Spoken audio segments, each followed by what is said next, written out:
My big question is, how can I start a company in America? How can I start from this little idea I've got, this concept? I just have a concept. How can I turn this concept in America from ideation to something material, something that, oh, I'm running food. I want to say that. I want to.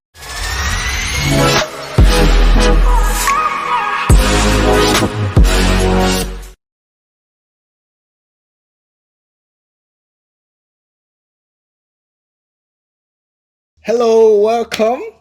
We've got a new guest, brand new guest, the very first time she's joining us on this channel.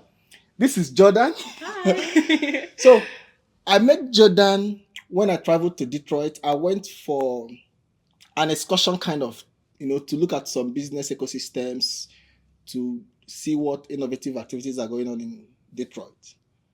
In that trip, Jordan joined us because we went with a team from a university and we got talking. I found out that Jordan is a very big CEO, competing with Elon Musk, competing with Jeff Bezos. I wouldn't say that. No. Okay, about to compete with these guys. I'm like, and I've got no company to my name at this point. And I decided to learn more about how to have a company to my name in America. So we're here to talk to Jordan to tell us about that. How did you become the Elon Musk and Jeff Bezos? Oh, wait, okay, let's start with introduction. I'll allow you to introduce yourself by yourself, so we can start from there. Yeah, hi, I'm Jordan Craven. I founded my company around 3 years ago, like officially got it all registered with the government, which we'll talk about later about all of that fun stuff in America. Fun stuff. Yeah, fun stuff. But I just graduated Michigan Tech and I'm running my company full time now, which is really exciting. Hopefully we'll be launching our product soon. So I started from an idea and then am now almost into launch of a software product. So that's really exciting to be able to kind of have all of those progressions in the business. My big question is, how can I start a company in America? How can I start from this little idea I've got, this concept? I just have a concept. How can I turn this concept in America from ideation to something material, something that, oh, I'm running full time. I want to say that. I want to say, now I've graduated, I'm running my company full time. That has some swag. I want to brag about that. I'm running my company full time. So how can you do that in America? So Jordan is American. I'm a Nigerian. And Jordan is going to share with us from the American perspective. And I'm going to, bring in these foreign international ideas of how can this work for me as a foreigner? How can this work for me as someone living abroad? So, okay, let's start. Tell us the name of your company. Yes, my company name is Size of Logic. I can't believe I forgot that in the beginning. Thank you so much. Yep.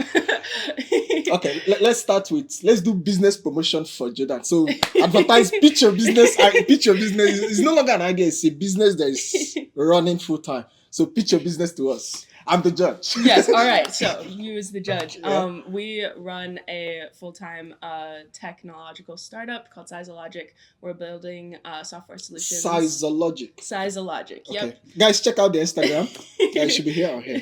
Thank you. And we're building software solutions for online clothing retailers to help with returns, especially waste in the return cycle, as well as customer retention, customer value, and just overall customer appreciation of the brand a little bit more than they do now.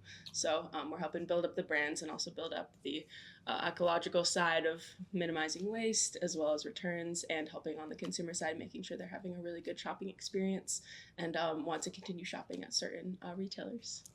Interesting.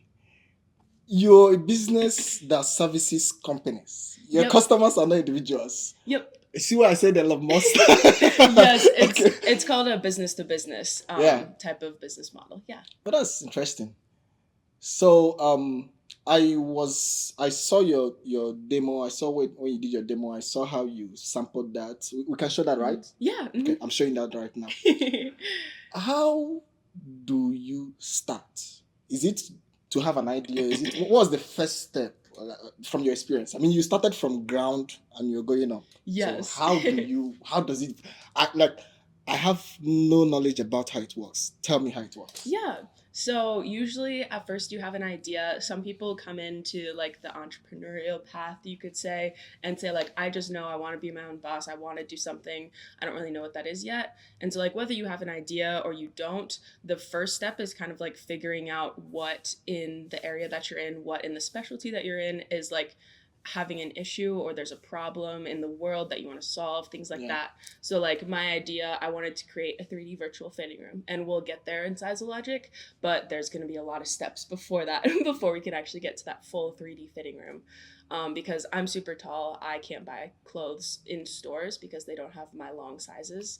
So I have to go online to shop, and I never can understand or tell. Guess how tall Jonan is.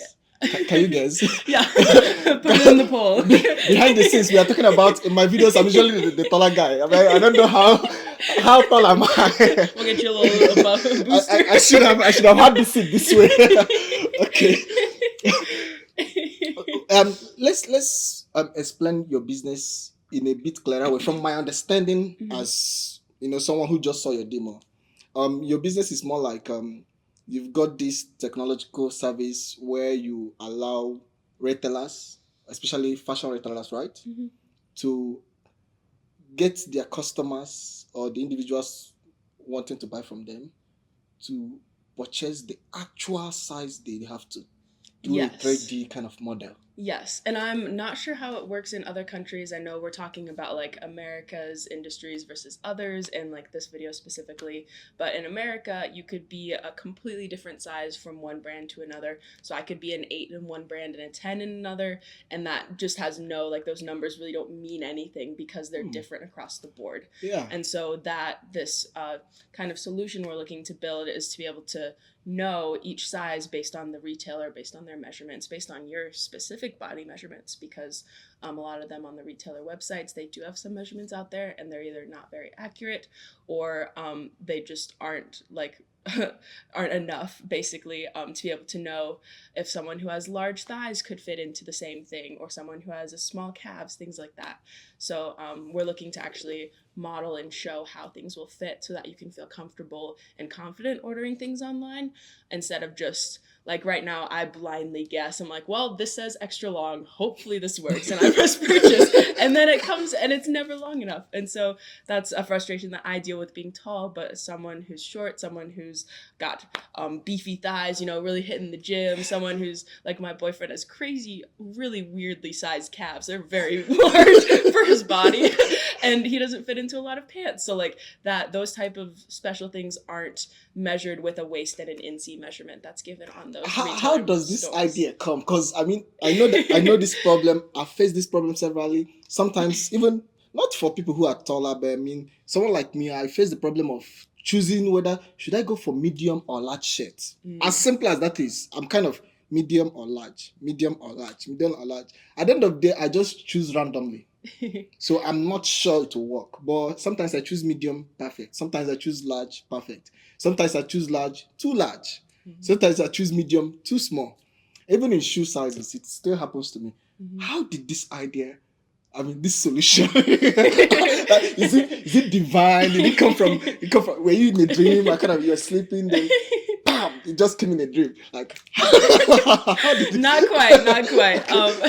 When I was in high school, so I'm getting old, about 6 years ago, I was shopping online because I had just gotten an American Eagle gift card, and I was with my mom. We were just browsing on our desktop, and I was like, man, I like really wish that I knew that these would fit, because like I literally have no clue if this is gonna be tall enough, if this is gonna if this is the right waist size. I have no clue. She was like, yeah, wouldn't it be so cool if you could just like try it on online instead of having to like try it on in store, because like I literally can't because they don't have the long sizes in store. And I was like, Mom, that's a really good idea.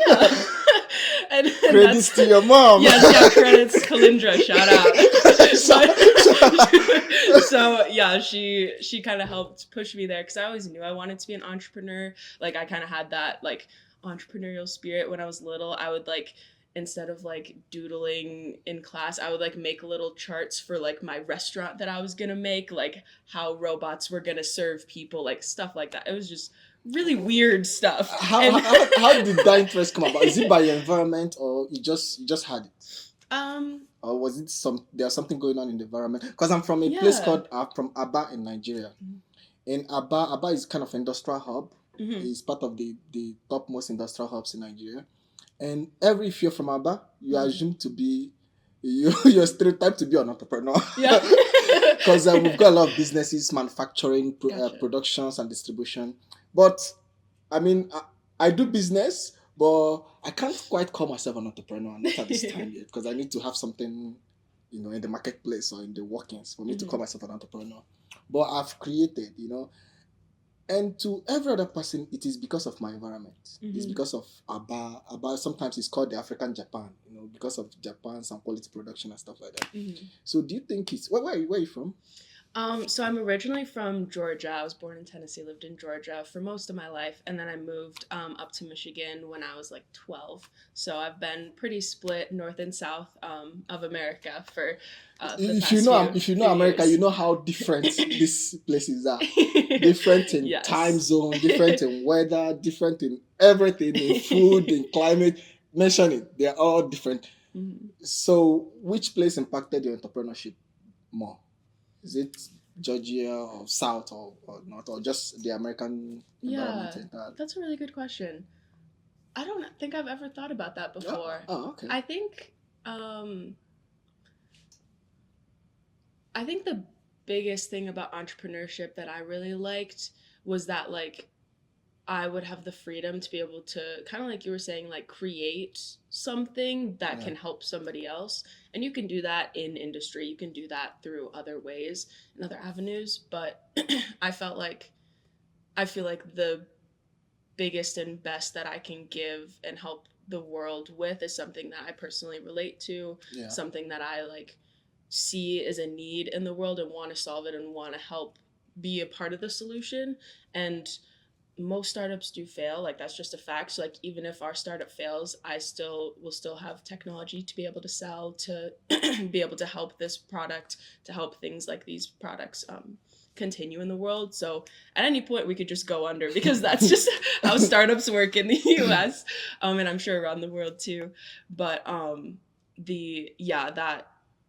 the why behind it really is just like helping others and being a servant to others. Let's talk about the processes of incubating your idea because your idea is no longer an idea; it's now a reality. It's now a business. It's now a product. I mean, that's the dream of any entrepreneur you can think of. The dream is to turn this idea that I'm working on morning, afternoon, evening, to turn it into something material, something that okay, I have a contact with this material and it's providing solutions somewhere.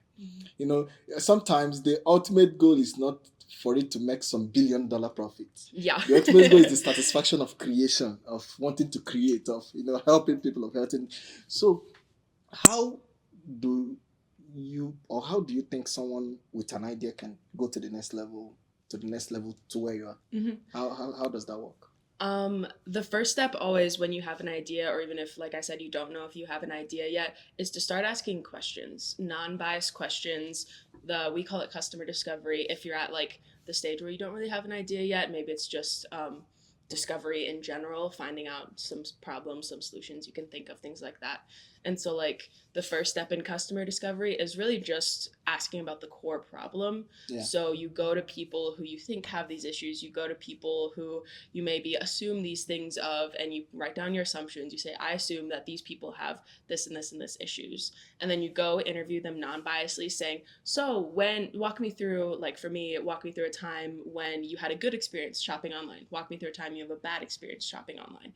And so both of those things are going to highlight the really good things about online shopping that consumers really enjoy Yeah. and the bad things. And so being able to pull from both of those, saying, oh, I really like shopping online because I went to the store and tried on this shirt and they just didn't have my size. I knew which size I needed, so I went and ordered it online. That's just an example. A bad experience could be like one of my friends, he wanted to get a flannel from online, and flannels, they're really big up here in the UP. You really want them to be super thick. They don't really make them super thick anymore, so it's kind of hard to find.